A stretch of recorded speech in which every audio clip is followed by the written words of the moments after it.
Bonjour, donc on se retrouve aujourd'hui dans une nouvelle vidéo pour Machine 2.2, donc la dernière mise à jour qui intègre désormais un arpégiateur, un générateur d'accords et le scale, hein, donc c'est-à-dire la gamme qu'on retrouve bien souvent dans la majorité des séquenceurs.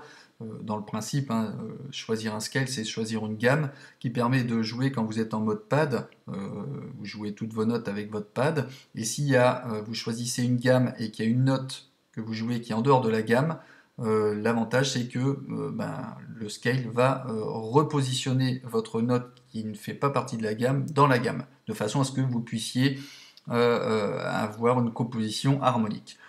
Même principe dans Chord, au niveau des générateurs d'accords, vous allez appuyer sur un pad, ça va allumer en fait plusieurs pads, ça va générer plusieurs notes pour créer un accord en fonction de la gamme que vous allez sélectionner. Et pour finir, donc l'arpégiateur, tout simplement ça va déclencher une suite de notes, vous allez appuyer sur un pad et ça va générer une suite de notes comme un arpégiateur, si je puis dire, classique. Alors, le réflexe qu'on a, c'est voilà, on fait notre mise à jour, on va aller chercher où se trouvent ces fameux scale, chord et harp pour l'arpégiateur, et ben vous n'allez pas le trouver tout simplement parce que c'est pas dans le logiciel que vous allez le trouver, mais c'est tout simplement dans votre contrôleur machine ou machine micro. Donc je me propose de vous faire un petit exemple et de vous montrer où on va chercher ces informations. Alors on va aller chercher un son ici, instrument, lead. On va prendre celui-là, Bootlocker. Très bien, on va se mettre en pad mode avec contrôle d'activer pour que ce mode-là reste fixé.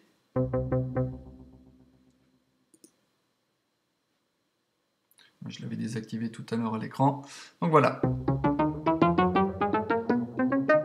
Vous n'avez pas de mode allumé avec contrôle pour rester dans ce mode d'édition. Alors, ici vous avez le root note qui est en C3, hein, par défaut ça ne change pas comme avant. On a le C3, on peut descendre en C2 pour l'octave, ou remonter C4. Ça ne change pas d'avant. Je me remets en C3, et là vous allez dans la flèche suivante. Et là vous voyez qu'on est dans donc, une page 2 sur 4 correspondant au type de gamme.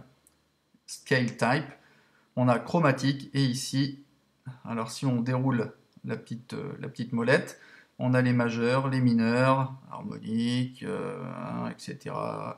Type blues, japonais, suivant des styles de musique, hein, donc flamenco, gypsy, etc. Donc je vous laisserai choisir celui qui vous convient le mieux. On va rester pour le moment sur Chrome, pour chromatique. Dans le mode suivant, ici, quand vous faites la flèche suivante, on est sur la troisième page sur 4, vous avez le mode d'accord. C'est-à-dire par défaut, il est sur off. Vous voyez, je joue une note, ça joue une note.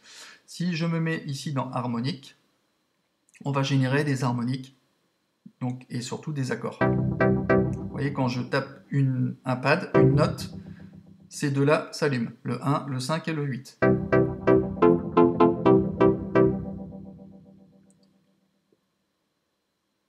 Alors, dans ce mode-là, on a harmonique et on a chord 7. Ça veut dire le chord 7, c'est en quelque sorte des accords qui sont déjà pré-réglés. On y reviendra plus tard, on revient sur harmonique. On fait suivant, on est sur la 4e page sur 5, c'est-à-dire le type d'accord. Alors en majeur, c'est après majeur 7e, mineur. Vous voyez que pour une même note, là, ce sont ces pads-là qui s'allument. J'ai le 1, 4, 8, 11. Etc. Dominante 7e, 9e, etc., etc. Donc là, on en a plusieurs. Alors vous voyez que par défaut, on commence sur majeur. Si on va sur la droite, on a mineur, etc. Mais vous pouvez aller aussi sur la gauche, on a un perf 5, perf 4 et octave. Octave, tout simplement, ça va jouer avec l'octave supérieure. Ici, on a un mode perf 4 avec un type d'accord.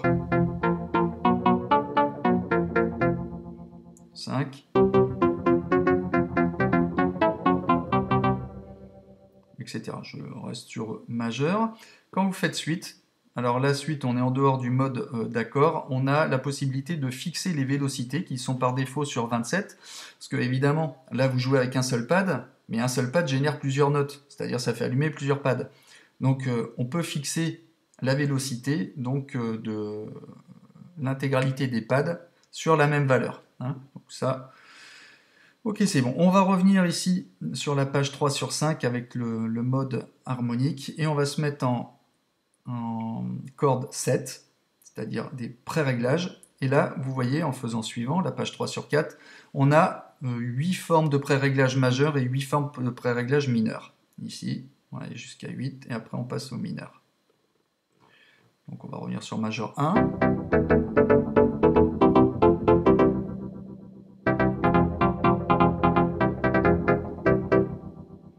On va aller dans les mineurs.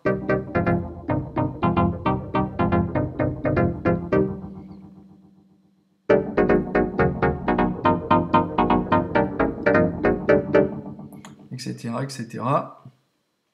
Donc on revient sur l'autre mode, on va revenir en harmonique. Là, il n'y a pas trop grand chose à dire de plus par rapport à ça. Après, on va aller ici, je vais donc me mettre sur off pour le mode accord, parce que on va aller voir le mode donc arpégiateur, c'est-à-dire vous appuyez ici sur le note repeat, avec contrôle d'activer. Sur la fenêtre, qu'est-ce qu'on a? On a un huitième, un 16e, lock, le tempo, la page 1 sur 7 avec le type d'arpégiateur qui est généré. Alors, là, je vais appuyer sur une note. Alors ici, par défaut, il est sur up. Je peux jouer plusieurs notes en même temps.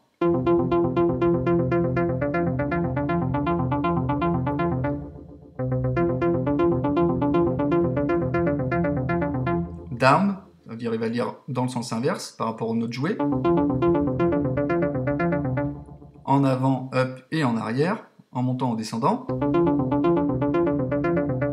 Alors après, il y a plusieurs modes, on a played, en mode accord.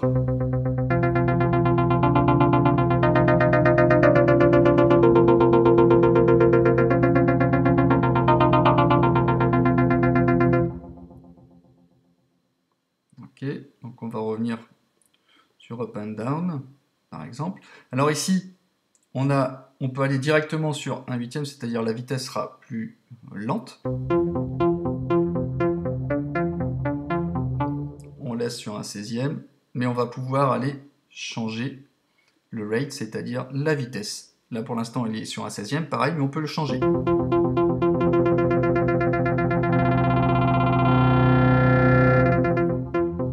On peut le redescendre aussi, jusqu'à la mesure. Donc je le remets sur un 16e. Ok. Suite. Alors ici, on a un mode normal, en triplette ou en dot. Le dot, je rappelle, c'est de mémoire, c'est le pointé. Bon, je remets en normal. Ici, après, on a la séquence. Donc, c'est la page 4 sur 7. Au niveau de la séquence, on a une échelle de off jusqu'à 8. Et plus on va monter, plus on aura un espace plus important entre les notes. Exemple.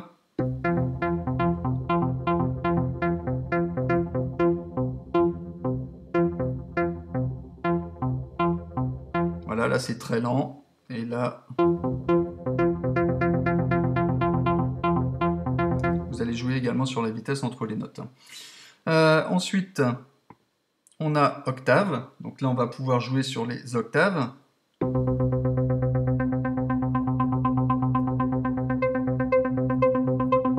Trois octaves, 4 octaves, jusqu'à 8, etc. Ensuite, on va pouvoir gérer les dynamiques sur une position de 0 jusqu'à 200. Ça, après, je vous laisserai voir par vous-même. Le gate, pareil, sur les coupures, de 0 à 200. Et c'est tout, en fait. Là, il n'y a pas grand-chose de plus à dire là-dessus. Je reviens sur le mode lock, qui nous permet de locker, c'est-à-dire de bloquer le mode d'arpège quand vous quittez ce mode pour aller dans un autre. Regardez ici,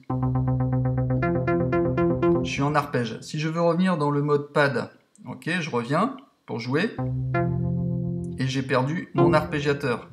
Alors si je suis dans le mode arpégiateur et que je mets lock en appuyant sur F3, je reviens dans mon mode pad par exemple, et là, voilà, je conserve mon arpégiateur.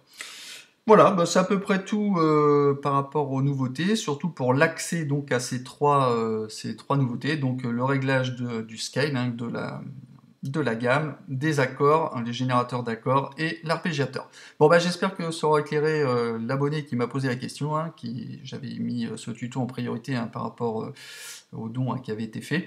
Donc voilà, c'est une reprise, donc un premier tuto, j'espère que ça répondra à sa question par rapport à ces nouveautés sur la version 2.2 de Machine. Bon bah je vous laisse et je vous dis à bientôt pour de nouveaux tutos. Allez, ciao ciao!